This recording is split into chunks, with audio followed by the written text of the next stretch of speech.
Hi everyone. All right, album review time, and we are talking about Blind Faith. This is the deluxe edition. They only ever released one album, unfortunately, because man, for a first album, this is just incredible. I picked this up used on my honeymoon for $22. I really wanted to give this a really good, solid listen, get used to this album before I did a review for it, especially since this album is such a big deal. You'll notice I have it flipped around as I'm holding it. You're actually seeing the back of it. I don't need to deal with censor crap or anything like that from having the other album, having the album cover flipped around the other way. I mean, no one wants to see that crap, right? Okay, so now that we got that out of the way, let's get into the album itself. All right. So this is a 2-disc set. This is a reissue from 2001. And I'm assuming it's been remastered based on the sound. It does not specifically say remastered. It just specifies deluxe edition. 2001 would have made this like the 30th anniversary edition. There was a variation released prior to this in 86 that also had bonus tracks, which I'm going to talk about at the end when I come around to it. Now, for those of you that do not know, Blind Faith is a supergroup. Eric Clapton, Ginger Baker, fresh out of Cream, both of them not happy with how things went with Jack Bruce. Steve Winwood, who was in Traffic and another band that I cannot think of at the moment. I have to check these notes here. Sorry, guys. Where are we going here? The Spencer Davis Group in Traffic, and then Rick Grech of Family. Clapton on guitar, Ginger Baker on drums, Steve Winwood on guitar and keyboards, predominantly keyboards, and Rick Grech on bass. All right. Now, they only recorded the one album. Apparently, they started working on a second album, and unfortunately, because things fell apart with the band, it didn't end up going on and happening. But man, this is good. And okay, let's go. Songs. The album opens up with "Had to Cry Today." This is a great way to open the album. Now, only in the 70s can the first track on the album clock in at 8 minutes and 48 seconds. It's the only time you can pull this off. That was in the 70s, man. And it's a really good tune. Really enjoy that one. Then we go on to what was probably the most famous of all the songs on here. It's the one I knew the best, which is "Can't Find My Way Home." This one clocking in at 3:16, perfect single length, a little bit long technically for that time period, but it was still okay. Really enjoy the song. I think it's got just a great feel to it the whole way around. Well, all right. This is a Buddy Holly cover. I went and listened to the Buddy Holly version, and they sound nothing alike.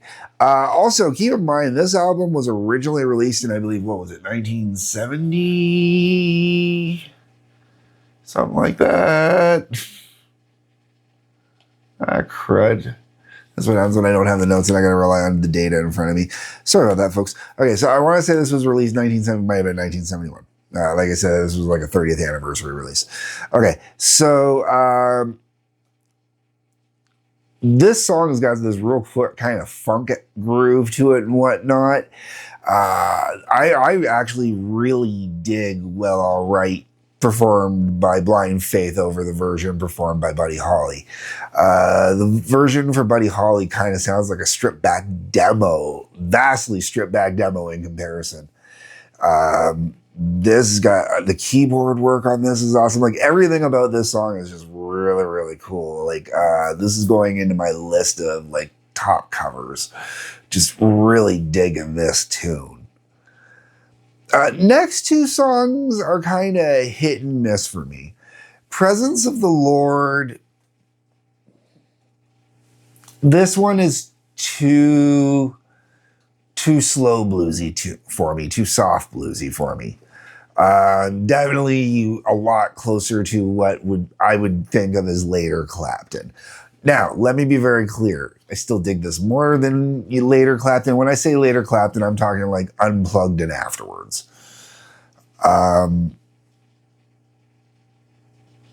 Most of Clapton's 70s stuff I'm okay with for the most part.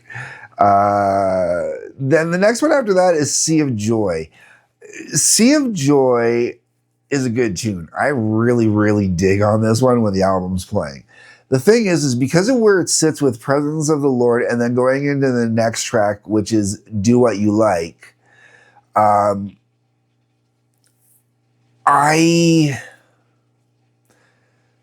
something about it gets lost. And when I say lost, it feels too much like you're flowing. Honestly, it's lost in a good way.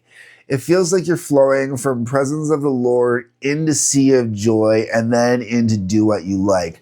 The problem is when the album was originally released, I mean, that does work though. It does, because when the album was originally released, Sea of Joy did actually go into Do What You Like on the vinyl. So it works that way.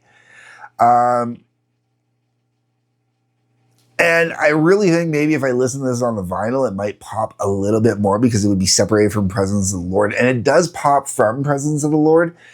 I think it's because of it flowing right into Do What You Like. To me, it kind of gets lost a little bit. And once again, it's not lost in a bad way. It's lost in a good way. It's lost in the sense that, like it feels like one really great, long, continuous song. Which for some people would be a bad thing. For me, that's a great thing. And speaking of Do What You Like, clocking in at 15 minutes and 18 seconds. This is one just killer ass long song. I mean, okay, so one, you do have to be a percussion lover, I think, to enjoy this song as much as I enjoy it. If you are into Iron Butterflies, Inagata Devita, the big long drum solo in there, trying to think of other songs where they actually really kind of get into a good long drum solo and kind of work with it. Zeppelin does it during a few songs on their live shows, but not on the albums. Bonzo's. No, what is it? Crud, there's one that's on the box set. I can't remember the name. Anyways, or Black Sabbath's Salad, which is a shorter tune though, but same idea. This one's driven heavy with the percussion, with parts working into it and whatnot. The percussion's not all there is to the song, and the instrumentation plays with the whole way through. It's not like it's a giant drum solo or anything like that. But we are talking about Ginger Baker totally letting loose on the drums. And as a drummer, and as someone who totally respects Ginger Baker, I'm going to say it, Ginger Baker is not in my top 10 list. Spoilers. But I have the utmost respect for Ginger Baker. And the reason why Ginger Baker is not in my top 10 list is my only true reference points is Cream, Blind Faith, and I watched a documentary on him, and I don't remember the name. It was a really good documentary. But that's basically all I've got for Ginger Baker. So I don't have enough to put him into my favorites list because I don't have enough to really compare him with. But oh my God, dude is insane. And calling him a drummer is an insult. He is a percussionist. He is a percussionist through and through. Oh my Lord, is he fantastic. Okay, now, this is a 2-disc release, and they've got 5 more tracks after that. You get Sleeping in the Ground, which was previously unreleased and is a Sam Myers cover. This is a previously unreleased mix, so I don't know when it was released prior to this. I don't know, maybe it was a B-side or something like that somewhere along the way. Then you have Can't Find My Way Home electric version, previously unreleased mix. This electric version is awesome. I actually prefer the electric version over the album cut. I will take the electric version any day of the week. Hearing the electric version, I'd actually like to go, if I was still playing my band, I'd actually suggest the electric version as a cover for the band to do, because it's just a really, really good tune, man. And that's why I didn't play it up much when I talked about it the first time around, is because I really do prefer this electric version of it. And I'm pretty sure I've heard the electric version elsewhere before, possibly even on the radio. I could see some of the Detroit stations favoring an electric version if it was readily available back in the day. And if you've never heard the electric version, go listen to it. Really good. It's also about 2 minutes longer because it's electric version, so they have some fun with it. Then you have a acoustic jam, previously unreleased, clocking at 15 minutes and 50 seconds. These guys jam, man. So my band, the Howling Odyssey, was essentially a jam band, okay? We would do a lot of jams, short jams, long jams. We do a bunch of jams, record them all, and then sometimes we make separate songs out of them. Sometimes we just keep them as jams because the jams are awesome. And I have so much respect for a really good jam for that. And let me tell you, man, Blind Faith can jam like no one else. Holy crap. We are talking about some skilled musicianship on these jams.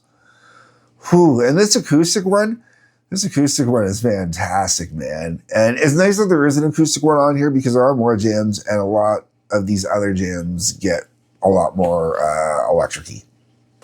And when I say acoustic, I mean, like, we're talking proper acoustic. Like, it's an acoustic piano, no electric, you know. And this is before the days that where electric pianos could synthesize acoustic. You know, so like the true acoustic piano, real acoustic guitar, I'm pretty sure it was an acoustic bass I hear in there. And then the percussion's just like a whole bunch of kick-ass percussion going on.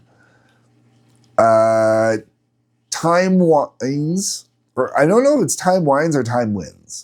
I'm not sure how it's used in this one. I'll be honest. This one, I don't pay a lot of attention to when it's playing. This was a previously unreleased track. This was a Steve Winwood track, which I'm guessing was recorded during a later session or was meant for the next album kind of thing. Because I did read that they were going to work on a second album, but that's when everything kind of fell apart. And then you've got Sleeping in the Ground, slow blues version.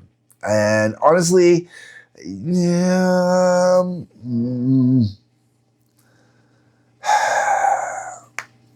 between the two versions, I don't have a preference, honestly. I really don't. Then you get into, there's 4 separate jams on the next track. Or the next disc, okay? And it's literally jam number 1, very long and good jam. And that's what, that in quotes, very long and good jam, that's what it's called. Then you got jam number 2, slow jam number 1. Jam number 3, change of address jam. And jam number 4, slow jam number 2, okay? Now, between these 4 songs, they make up about 60 minutes. The reason why I'm pointing this out, there are 2 songs that were released on the 1986 version of the album as bonus tracks that were completely left off of this. Exchange and Mart, Spending All My Days. Both of them were Rick Grech songs. If it were not for the acoustic jam, based on everything I have looked at, if it were not for the acoustic jam, Rick Grech would have absolutely no writing credits on this album, this version of the release whatsoever. And there's room for those 2 songs on the second disc. Technically, the acoustic jam, the acoustic jam might be a little bit long. Okay, I was going to say the acoustic jam almost could be pulled off and put onto here. But that would put it at about 75 minutes, which in 2001, I don't know, 2001, they could have pushed the 74-minute barrier in 2001.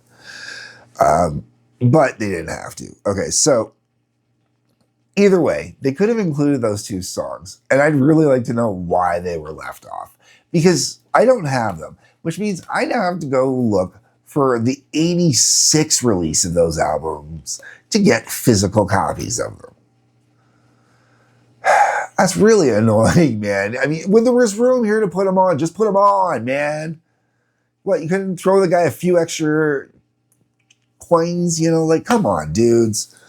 So that pisses me off. And maybe they're not good songs. Maybe that's why they're not on here. Maybe there was a real bad blowback from them being on the 86 version. Everyone went, oh my God, why? I can see why these were left off. That's a possibility. But you know what? The time wins or time wines or whatever it is. I want to say time wines, but time wins sounds kind of cool. The song never left an impression on me. So, if that song, which never left an impression on me, can be on here, why aren't the other two songs on here? Okay, that is my complaint. Okay. Honestly, yes, you should pick this up. They should do another release of this. Put the other two songs on. If there are any other, honestly, Blind Faith songs left anywhere, just put them all together in one set. If you got to do 3 discs, do 3 discs. Digitally remaster the whole thing, put the time and effort into it, release it. It'd be worth it. I think I'd go buy it again. Even though I paid $22 for this used version of this one, I would go buy another one. If it came out now as a 3-disc set, was like $40, I'd pick it up. I would. It's really good. And if it was digitally remastered, so it had a cleaner, nicer, crisper sound than what's on here, even better. All right, folks, that's where I'm at. That's what I think. What do you think? Let me know down below in the comments. How do you feel about this album? We're talking about Blind Faith, man. Anyways, hit the like button, subscribe button, bell for notifications. Please and thank you. Please hit that subscribe button. We're really trying to hit 200. Peace. Love. Take care. Oh yeah, there's a couple links. Check those out too.